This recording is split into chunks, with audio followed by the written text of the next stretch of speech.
Welcome or welcome back to UTech Exam Prep.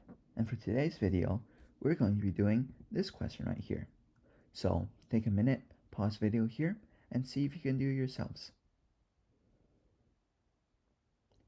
Okay, so hopefully by now you've at least read the question. So let's just go over the main point of the question of what it wants us to do. Well, the question says that the company wants a secure method for the web servers to connect to, and it needs to be able to rotate user credentials frequently. So let's look through our options here.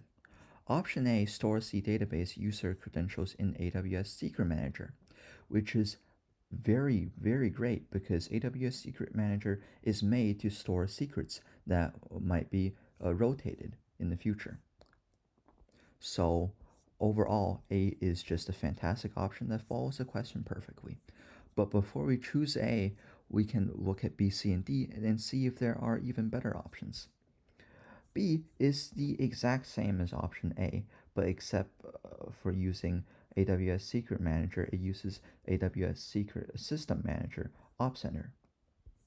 Now, this could also work, but it has more operational overhead than A because you need to make your own automation and there's some complexity with OpsCenter. So B also could work, but just more complicated than A, so A is still better. For C, it stores the database user credentials in a secure Amazon S3 bucket. Even though it does say a secure Amazon S3 bucket, S3 bucket in general is just not secure enough for a question like this, so C can just be eliminated. And option D stores database user credentials in files encrypted with AWS Key Management Service. Now, this is already way too complicated. You do not need KMS for this question.